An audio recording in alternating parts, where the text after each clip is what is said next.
Hey guys, welcome back for another beauty inspired video. Today we are going over my personal birthday wish list items because October is my birthday month. In fact, my birthday is actually Halloween. So you're gonna see a whole bunch of extra stuff this month because I am not only excited for this month but also want to give you guys more content, but also I am trying really hard to hit some goals here on this channel before my birthday. So if you want to help me out with that, go ahead and watch this video all the way to the end. Subscribe if you're not already, give it a thumbs up, leave me a comment, and share with your friends. Okay, I know that was a lot, but I promise we have some fun here. Okay, so I have 16 items that I went through and I ranked in the order that I want them. Some of them are older, some of them are slightly newer, and they are just items that I've either been lusting over for a while and just have never bought, or they're items that I feel like maybe I just really actually need. Is makeup truly a need? No. But sometimes, maybe. All that to say, this is purely for fun. Will I buy some of these? Possibly. If I have friends in my life who want to buy me some of these, that also works. I don't. We don't do that. We don't do that. We buy each other books. We don't buy each other makeup, generally. This could serve as a wish list for my husband and my children. But more importantly for you guys, it's serving as a, what am I eyeing? What am I really wanting? And are these things that you have used and have thoughts on whether or not they're worth getting? Let me know in the comments and let's jump into this. We're gonna start with the thing that I want the least, but I still want. I still 100% want, but I want the least. So in number 16, we have the Milk Makeup Jelly Blush in Spritz Coral. This is a product that I've gone back and forth on whether or not I actually want it, and I kind of do. I don't think I would buy it for myself, but I do want it. I do want to try it. It's not a thing I've seen. I feel like it's unique, and I feel like it's something I want to try. I don't know why. I do not know why. I would use it initially as a cheek product and see how I like it. And if I don't like it as a cheek product, then I would move it to lips.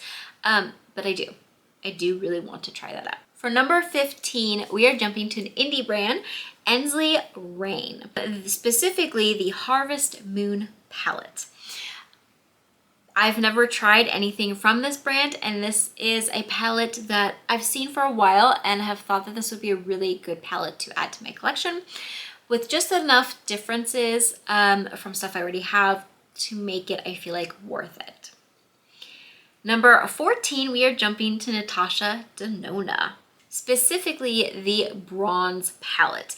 Now, if you watch my channel already, you know I like to do more colorful looks.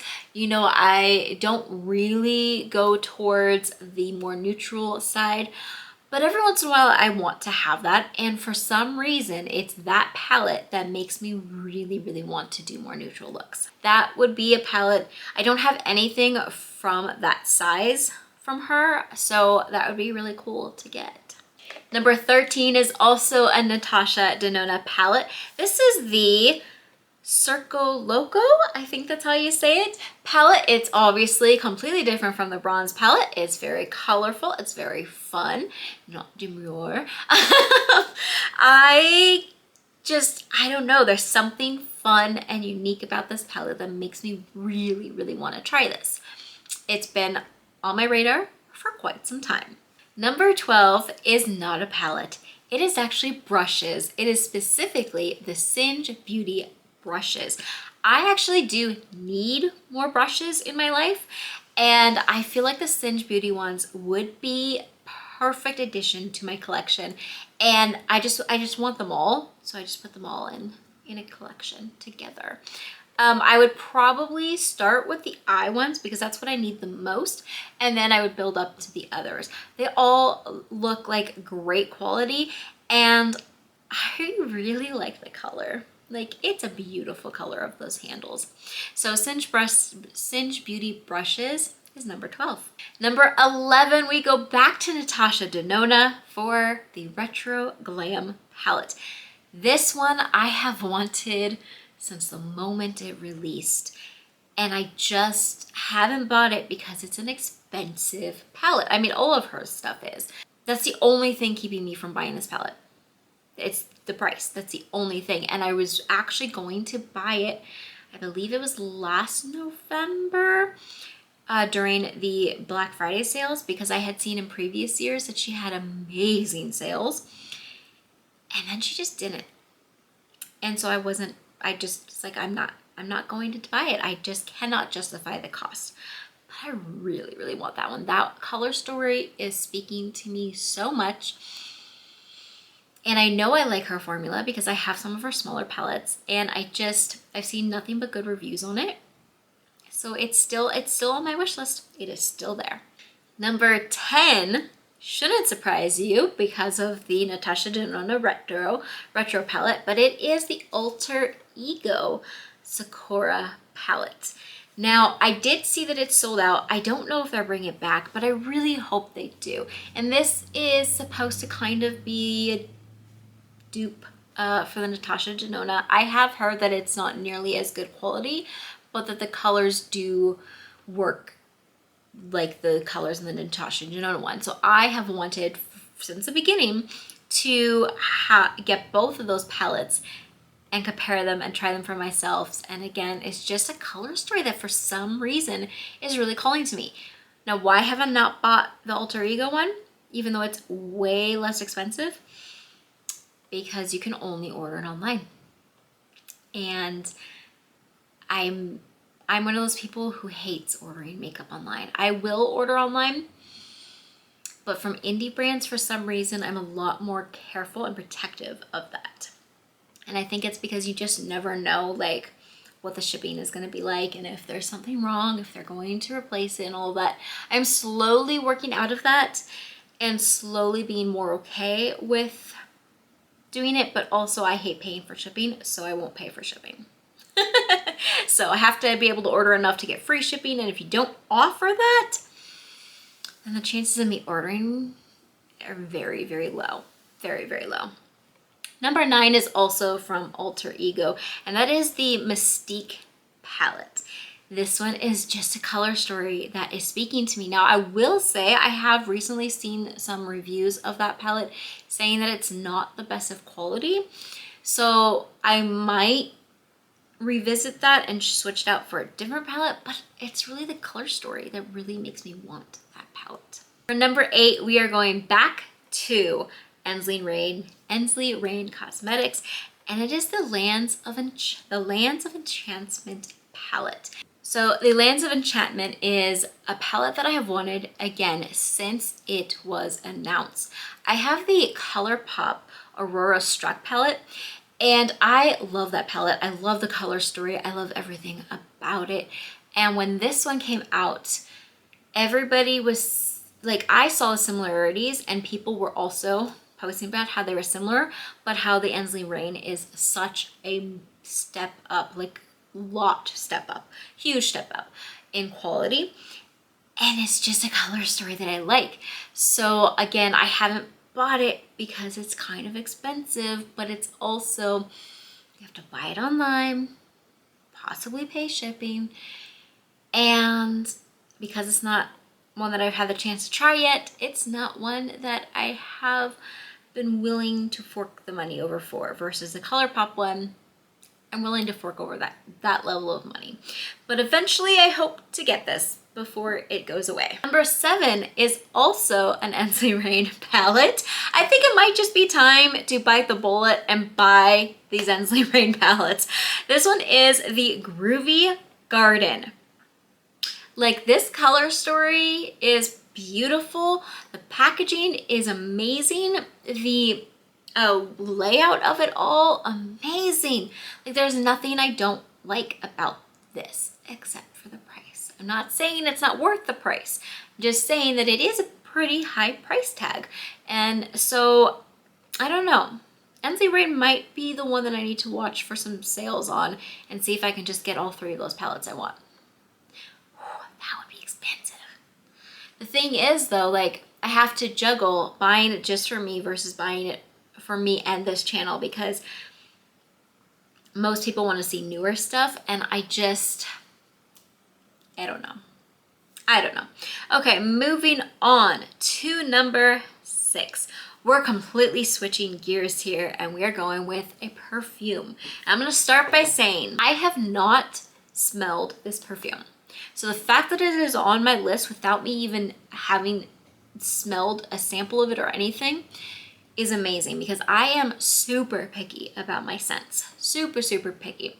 But the way it was explained to me, it just sounds like something I would love. Absolutely love. It is by the brand Ellis Brooklyn and it is their new scent, Dear Sky. I don't know why I am like obsessed with trying to find this and seeing if I can like it, if I would like it. I want to even just buy the travel size, which I think it's still like $33. So it would definitely be a higher end perfume for me, but there's something about the notes that just make me feel like I would love this. So I just want the trial size, the travel size. I don't want a full size, because even though the bottle is really cute and I really like it, I won't go through it. Even if it's my favorite perfume, I will not go through a full size. I just won't. So that is number 6. Guys, we have made it to the top 5. Do you think you know what my top 5 are? I don't think you do. All right, so in number 5 is the new Fenty blushes. Now, I do not know for sure which of these shades I want. I do know I want the orangey shade, which I didn't write down the name, so I apologize, but I'll post it here. Okay, so I want like this orangey shade and possibly this purpley shade. I don't know. So I don't know. At least one of these. The packaging is adorable. I have swatched this in stores several times and I really like them. So I need to just get them. I just do. Number 4 is another palette and it is from Glamlight. Glamlight. It is the Rick and Morty palette. I don't watch Rick and Morty, but this palette looks really cool and looks like a very fun color story. And I have heard over and over again that this is one of, if not the best formula Glamlight has ever done. So I really want to get this palette. And this one is one that I will probably more than likely order at some point by the end of this year. Number 3. This is where you're gonna be confused, because the last 3 are not eyeshadow palettes and they are not blushes, which are my top 2 favorite things. So how are those not in the top 3? Well, because they are things that I actually need and want so bad and have been thinking about a lot. So for number 3, it is the Super Goop Skin Tint. What? Like, that's not even a fun product, but I'm really intrigued by it and I love skin tints and I want to try out all of the skin tints. So this is one that I definitely want to try, but it's really hard to order something like that for me online, for most people online, and my stores just don't have it in stock. So that's why I just haven't bought it. But it is the top 3 things I think about kind of daily, almost daily. Like, I'm like, I should just get it. I should just do it. Number 2 is also a skin tint. It is the Sigma skin tints. I have been seeing those everywhere. I do know that they don't have a very big shade range, and I think that's part of why I'm not picking it up, because I know skin tints aren't going to be exact matches and they're supposed to be more flattering on more skin tones. And so they're able to have a smaller range, but looking at all the colors, I don't feel like there's one that I really feel confident will be perfect for me. And so I do really, really want them.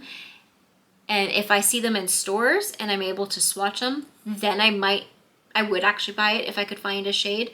But without seeing it firsthand, I don't think at this point I'm gonna buy it, but it is something I think about daily. Without a doubt, daily. Okay, number one. The number one product is a setting spray. Why is it not a palette? I don't know, but it's not. It's a setting spray. It's the Urban Decay, a watermelon setting spray. It has hyaluronic acid. It is supposedly super, smells like a watermelon and apparently works really, really well. I love their classic all-nighter setting spray. And I just really, really want to try this watermelon one. Like, it really intrigues me. I have picked this product up so many times in stores and almost bought it. In fact, I have stood in line with it, and then as I'm about to pay for it, changed my mind. That is how much, like, I think about this product and I put it in my cart every single time I go to Ulta. I just need to suck it up and buy it one of these days. But the problem is my store has not had the travel size yet, and that's what I'm waiting for, because I'm not going to try it with the full size. If they get the travel size, then I will buy it. Watch, they get it the next time I go, and I'll have no excuse because I said I would buy it. So those are the 16 items that I have been thinking about, I have been dreaming about, I have been drooling over. Will I buy any of these? Who knows? I will also say this, by the time this comes out, Nomad Cosmetics will have probably already announced their next release, and that will probably be my number one wish list item. But at the time of this filming, it's not, so it couldn't have made it to this. So just know whatever the Nomad Cosmetics next launch is probably what I am putting in my one, meaning this would be 17 items. What do you think? Do you have any of these? Have you tried any of these? Are any of these just not worth it in your mind? What do you think? Let me know in the comments. I hope you enjoyed this video, letting you know kind of where I'm at as far as what I like and what I would still want to buy. And I hope you can give me some guidance as to which of these products are actually worth buying. All right, that's going to be the end for today. Make sure you are subscribed so you don't miss any of my upcoming content, and I will see you in a video very, very soon.